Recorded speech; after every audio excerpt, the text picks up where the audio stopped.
tell us a little bit about your background, your business, and your beginnings in LICA? Sure. Good morning, everybody. I guess kind of to go back in time, my beginnings in LICA started out as a kid. I remember going to safety meetings and stuff and enjoying and learning, who the other contractors' kids were and stuff. So I've been a lifetime member essentially of this organization, and I've always loved it. And I guess that's why I'm sitting here today, is that. Now, a little background about my folks started the company the year I was born. So we've been in existence about 50 plus years. We have 50 plus employees. We operate in 2 to 3 states. Sometimes that's good, sometimes that's bad. I guess, we're multi-generational. I have a son that is in the business and stuff as well, with my dad and mom being my mentors in this business. It's been, just kind of a given that LICA was a huge part of my learning experience. All of you have been my mentors in one fashion or another because of what we learn from each other as we move forward. What we share is invaluable. There's no way to say that you can put a value to it. I have within the organization, I have Brad McCardle as one of my mentors. I watched Brad go through all of his growings and doings throughout the organization. Keith Samuelson, these are all gentlemen that were inspirations to me to go ahead. The reason that I waited until I was this age to go ahead and seek a national position was because of my children and my family.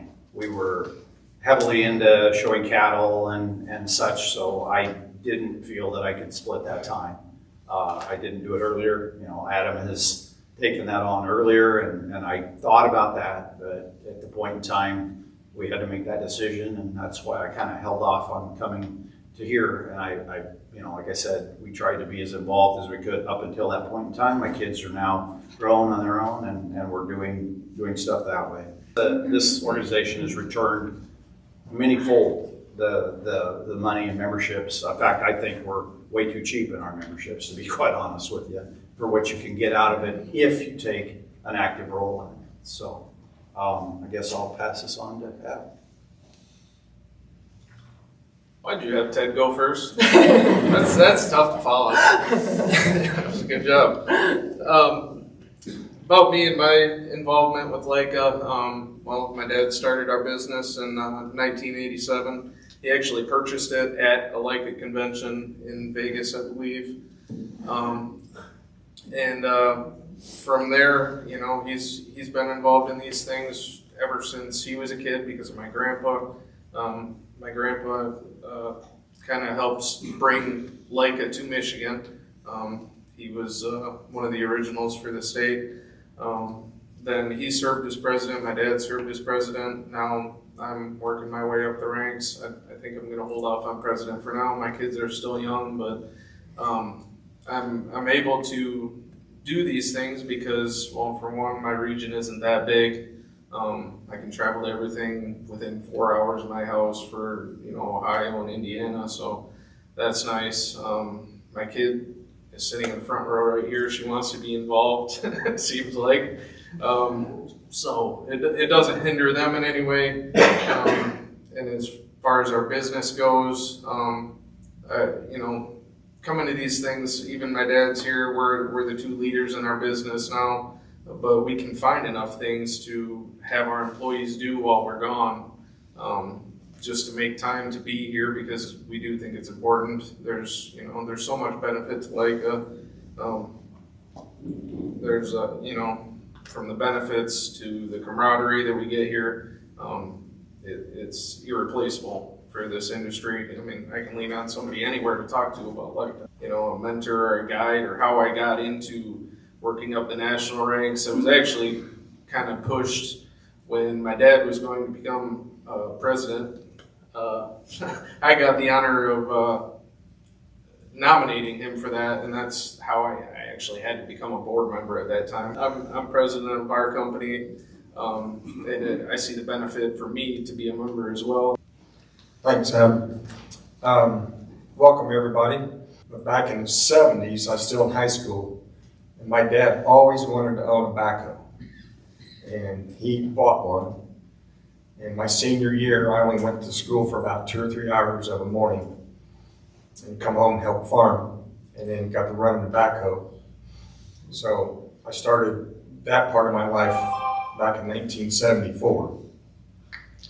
And then eventually took over the farm, and up into the 90s, I got another backhoe, and I'm just busy with the neighbors putting in or repairing field tile and doing some small excavating. Professional job was with fiber optics. I traveled from northern Indiana down to Cincinnati, and I was a subcontractor to connect fiber optic conduit. Well, the first couple of days on the job, they're trenching in the conduit, and all of a sudden these little orange pieces start coming up on top of the ground. And so I went to my supervisor and I says, "What are you guys going to do about those drain tile?" He says, "What are you talking about? These guys are all from Arkansas, South Dakota, states that had no idea what drain tile and what their importance was." So then I became not only doing the conduit work, but I was the main tile repair guy. And I went to Francisville, to our local pipe supplier. Every time I'd go in there and get tile supplies, they kept hitting me up about this LICA thing. What the heck is that? And so somewhere there in the very late 90s, I joined LICA, and eventually got out of farming and my wife and I started our own construction excavating business. My first event was the state convention in Lebanon, Holiday Inn, if anybody from Indiana remembers that old building. It was great then, but I was nervous as heck going into that first convention. And I'm in the board meeting and that, and somebody hit me up. "Well, we need a district board member up there in your area." I said, no, I don't want to do it. So I kept putting that off for a few years. Then I finally did it.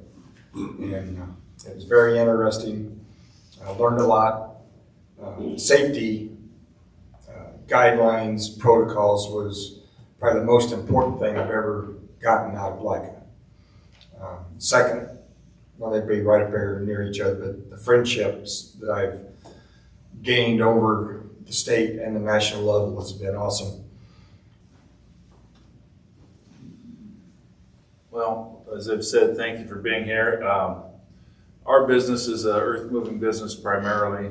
We do commercial demolition. We do a significant amount of snow removal. We've got approximately 14 employees. That changes, up and down. Most of the time in snow, we end up hiring some additional help. But we've been in business officially, we say 42 years. You can really add 4 more onto that. I'm thinking back, I'm kind of an accidental contractor. When I got out of high school, went to college, was going to be production ag, but the beginnings of the hints of the farm crisis were starting to become apparent, and so switched up just a little and went in ag business, which is very similar. But during that time, we did some custom haymakings, and that was my sideline. Worked at a fertilizer chemical business, or my job experience for 2 of the 3 terms during that 2 years, which fast forward, they become a very good customer. But my intention, like I said, was to be farming, but we got in a partnership with a neighbor raising hogs. He bought a bulldozer, wanted me to rent it by the hour, and so we did that as supplemental income. And then as things changed, that became more of our focus. And then within 8 or 10 years, we got out of the haymaking, the livestock hauling, and specifically construction and earth moving. And the beginning was exclusively ag conservation, and still that's a significant part of our business, but to pay for the kind of the equipment I wanted to have, we had to broaden our horizons and work more year round, so to speak, and so that's how we've got to where we are. And why did I join LICA? Because somebody asked. There was another contractor in my town that said I should join, and if he hadn't asked, I don't think I ever would have. But lucky for me, that was in the beginning of that 42 years. If I remember right, it would have been about 82. Would have been my first state event, and we'll talk more about LICA later. In this next part, I'd like you to tell me about your time on your state chapter board as well as on the national board. Like I said, my experience in LICA started out shortly after I got out of college and got married. One of our members that was our region, I remember he'd gotten sick and couldn't do it anymore, a bond shop. And so the position was open, and I obviously had watched my parents and all the rest of that for all those years. So I, without even thinking, said yes. And then my progression to the national, kind of as I alluded to earlier, I held off on that just purely due to my family and that. I always wanted to follow in my dad and my mom's footsteps. Hugely active on the national. Dad was an inspiration in watching that. As a kid, you didn't even realize what your parents were doing.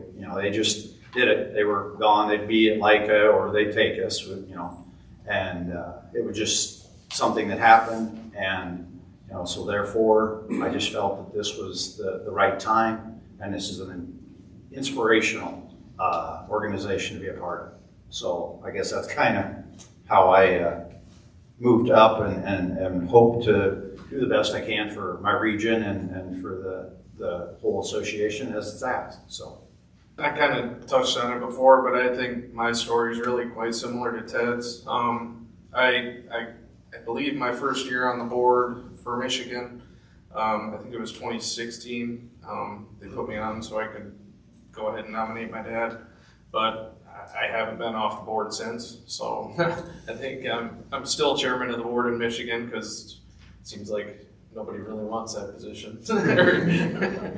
or I guess Russ Talasky is one of my mentors. He was a region VP and he's still president in Michigan, and he's doing a fantastic job there. So nobody wants to vote him out, but Allison had asked a little bit about fears, and I got to tell you, I was terrible at public speaking before. It always scared the heck out of me. And then the first time I did it was when I nominated my dad, and that was, I was just a board member at the time and didn't, I hadn't had hardly any experience at it, and I was terrified and shaking all over the place. And then I got done and got a huge applause, and everybody complimented me on it afterwards, and actually Bruce caught me out in the hallway and said, that's the way a nomination speech should be. And I was like, huh, I actually did pretty good at that.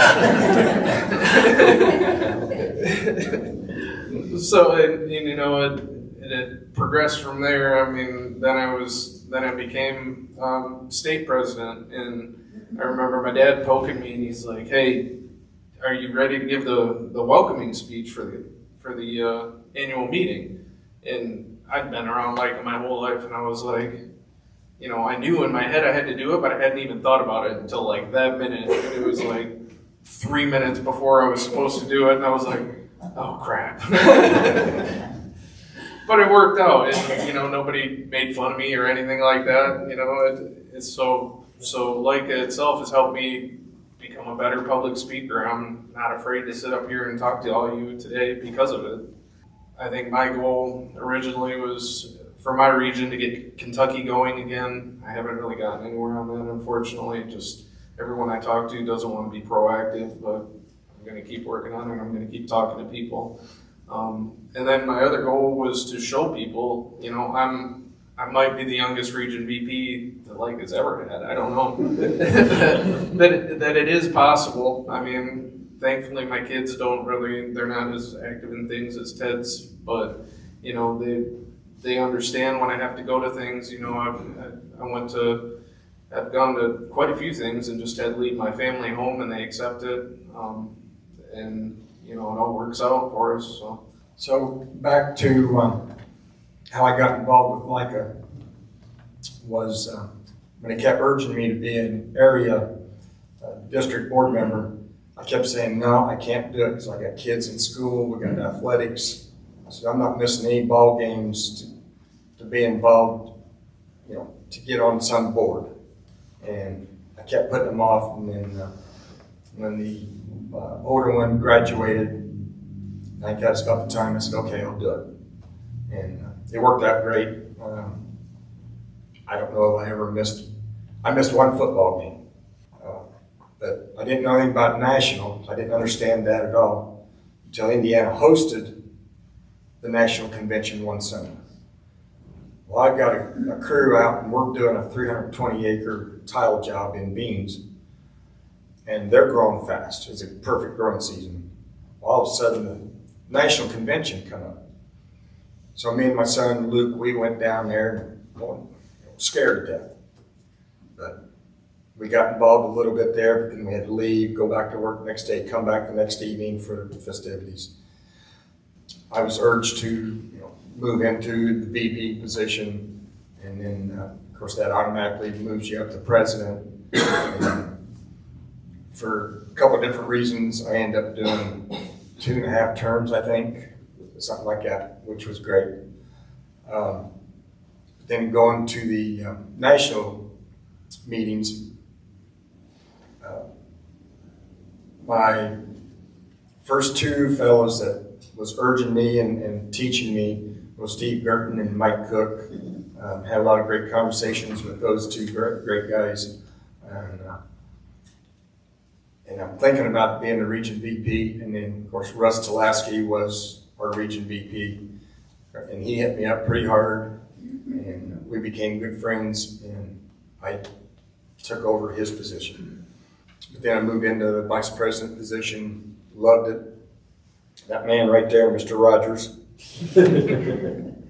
he took hold of my arm and helped me along the path to move up to the VP position, and eventually now I'm the president. So I've got a lot of great guys here to be thankful for. Well, one of the questions is, the first one is what made you want to become an officer in your state? And to me, the easy answer would be, well, I didn't really want to. But I'm not sure that's true. I think I thought I could, and I needed to be encouraged, and people did encourage me, and they have good memories, because that first year they encouraged me. I said, no, maybe next year. Well, next year they remembered that. And I didn't feel like I could go back on my word. So that was the start of my path. And, some of the daunting thing to me was the time commitment, I thought. And it really is, but it starts out slow. When I was a state, RV, regional VP, we're gone for a weekend, and back then, and only for 35 of those 42 years, I only worked 7 days a week. So, but I would be gone in little bits, and it forced me to be less of a micromanager and give my guys more authority. And the more I was gone, then it would be a week trip, and it was not just a growing experience for me; it was a growing experience for them. And as I realized that I didn't have to be there all the time, and I mean that's probably one of the greatest lessons I've learned, and that's still helping me today. Where leaving my son and son-in-law are in charge a lot of time, or when I'm gone, which I'm not gone all that much. I don't think they might have a different opinion, but so that really helped me. And what was my goal? Well, when I first got on, now a lot of this crowd doesn't even remember, but my first goal was to keep Iowa from not dropping their national membership, and that was a rough few years, but we ended up getting that done. And And I mean, that was, I guess you would phrase that, that's still in the membership, promoting membership, because we couldn't afford to lose our big estate. And but since then, membership has been what I have been focused on the whole time. I mean, obviously that and legislative stuff is my passion. I just want you guys to give an overview of your time on the executive committee, anything you might have learned, and suggestions or pieces of advice that stuck with you from other executive committee members. Who inspires you within our organization and why? Kind of to hit on something that Bruce said. You know, it is a huge learning experience coming from an organization like what we have, going from the micromanagement aspect of it, feeling like you need to be there for every decision, every action, every job. This organization, and watching that go through with my dad, being able to get to a point where he could be gone more and felt more comfortable being gone, and me taking the lead and the reins and stuff at that point in time, and taking over that whole thing of not being able to be gone and all the rest of it, just like he felt, and now transitioning to where I have some of the best employees that I can imagine. You know, in my leadership positions, I have guys that I truly trust. I've been here and I've had one day, maybe two, that I've had a call or two. You know, and that takes, and I guess, a lot of trust, but yet, you know, it's the learning curve that you're not as important as you think you are. Let them do their thing. You'll be all right. You know, so I guess that's one of the big things that I've learned from it. I'm the newest guy on the board, pretty much. You know, I want, and in our first meeting, we've got a lot of things that are going to be happening within our organization in the next few years. It's exciting and scary from a board standpoint. To be a part of that, I watched my dad go through some of the tumultuous times in this organization, you know, from being broke to executive director issues, all kinds of stuff, you know. So, I mean, I guess I hope I have the resiliency to help with my knowledge of what he went through and experienced to help our organization in whatever we need. You know, junior guy, and they already threw me as the head of a committee. And I guess that was kind of feeling like, okay, I guess at least they trust me. So here we go. You know, the people that I've like I said earlier, who I've learned from, Brad McCardle, Keith Samuelson, Jerry Busso. I guess, you know, the whole association inspires me to be a part. That in and of itself, you guys every day, you know, being here with you makes it to where I want to be here and I want to do what I can for you. So I'll pass it down. And to kind of extend on what Ted was saying a little bit, I mean, the organization itself is fairly easygoing. Like I thought to myself about being a region VP when I got in, like I can't miss anything. Like I got to do everything right. I don't want to disappoint anybody. And then just last year, Ohio's convention fell on my daughter's 10th birthday. And I was like, I'm not missing my daughter's birthday. And nobody complained even a little bit. It was just, that's how they are here. And, you know, just at the executive meeting, I've been to 3 of them now. And I showed up with the wrong shirt on. So did Ted. So did I. You know, it was all in fun, but I think Jerry pointed out probably 4 or 5 times. But whatever. We got the hint. I think next time we know better. But, you know, it's just light natured like that. And, you know, and then as far as people that have mentored me and inspired me within LICA, I mean, they're all over the place. I mean, Eileen, who's retiring, she helped get LICA through the Great Depression, basically. You know, Allison's always here to keep me on my toes. You know, Bob Clark, he's not here, but he's, you know, one of the most charismatic, smart people in the industry, and he's always there to talk to you. You know, Steve Gurdon, I mean, you look around the room, my dad, Wagner. He's just some random Jersey guy.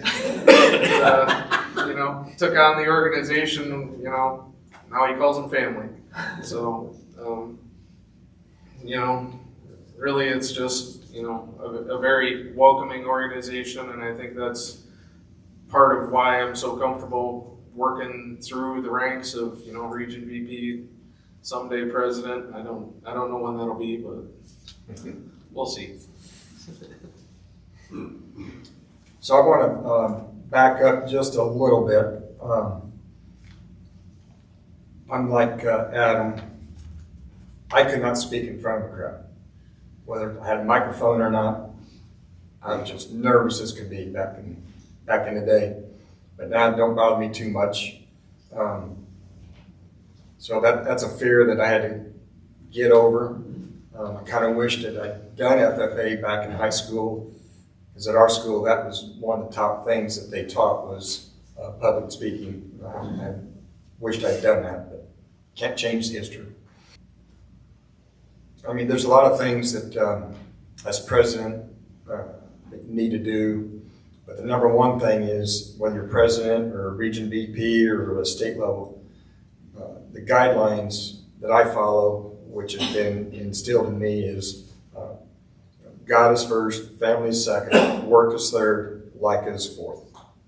And I've missed a couple of LICA meetings or events due to one of those first three things.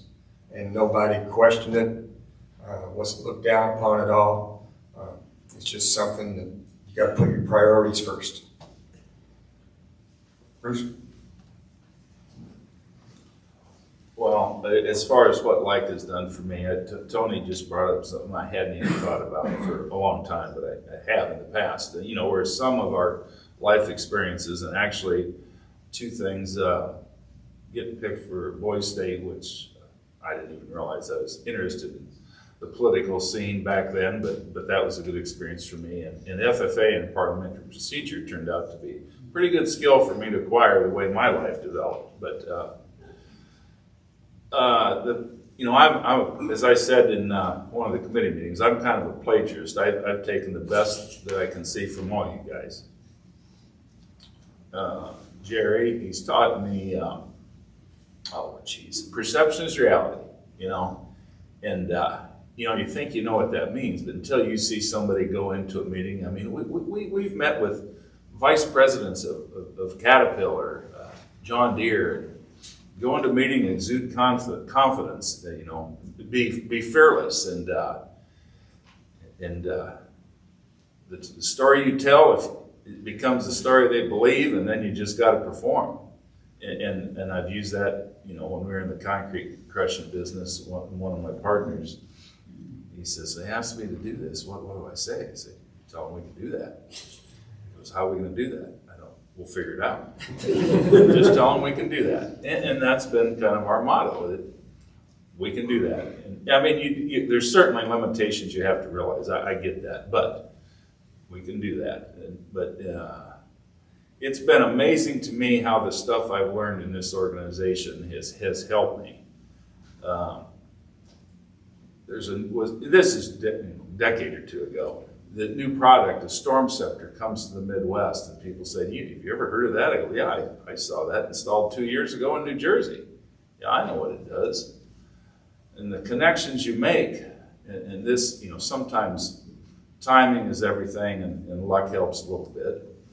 There was an issue in our home county about cost sharing and the way the state had the state divided different cost sharing rates, and one of the dividing lines was right on the south side of our county, and it was totally unfair. And they've been trying to get it fixed for years and couldn't get it done. And through my work on the state tech committee, I knew the state conservationists pretty well, so I made a call and talked to him about it. And he goes, that's something that's been bothering me. He said, I think you're right, it's inequitable. Well, I didn't tell them that, he was thinking about that anyway, but 2 days later that policy changed. They could not believe it.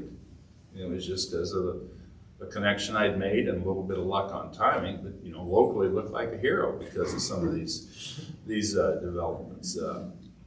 You know, I don't know that I would ever got on the Hoover Presidential Foundation if it wasn't for the experience that I had. Now I'm the vice president there. I became a county supervisor.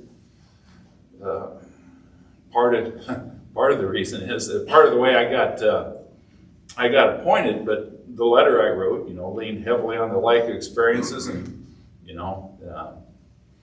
to Jerry's philosophy, be fearless and, don't minimize your accomplishments, embrace them and tell them about them. And got appointed over the guy who was the runner-up in the primary, which I know if I had my life experience, that would not have happened.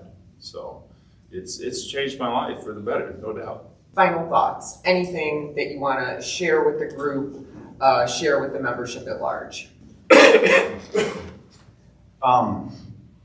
The reason for the meeting that we're having here, or the session that we're having here today, is about leadership and being afraid to take that step or not. As a person that, these guys have all alluded to, or high school experiences with FFA, 4-H, all of these sort of things have built us to a point where now we can use that in our everyday lives that we never realized. This organization is the most open and welcoming group I've ever been around. As Adam has said many times, you don't need to be scared. You don't need to be worried. Everyone's going to accept you. We all make mistakes. We all have our insecurities. They go away. They melt when you're in a room full of people that enjoy just being together. And that's what we are. And that's why I guess I'm here. I guess my final thought, it might not necessarily be aimed at the people in this room, but we are recording this, so the membership at large, don't be afraid to have your voice heard. If you want to see anything improve within LICA, come to the committee meetings. We have these meetings summer and winter. Just say your thoughts. We can. Leadership isn't just about being up here, it's having your voice heard and, speaking your mind and making improvements within LICA. If you want to see more out of LICA, come tell us. Being a region VP, people have reached out to me and told me things in private, but then I can bring it here and then I'm the one saying it when you should be getting the credit for it. So, that's my final thought is just, have your voice heard within LICA. I won't repeat what Adam said. I want to emphasize greatly what he said. It's about the people that's going to watch this video so we can get more members involved in leadership at the state and the national level. We're in a new communication era. So much is done by text, emails, webcasts, and we're trying to embrace that, thankfully. But I just want to remind people that relationships are built on face-to-face meetings, and trust and stuff is not conveyed over an email or a text. You need to have a combination of both. The face-to-face relationships and the face-to-face learning of an association like this will certainly help you in your business, even if a lot of the communication is in these new alternate methods. So that's it. Let's give everybody a big round of applause.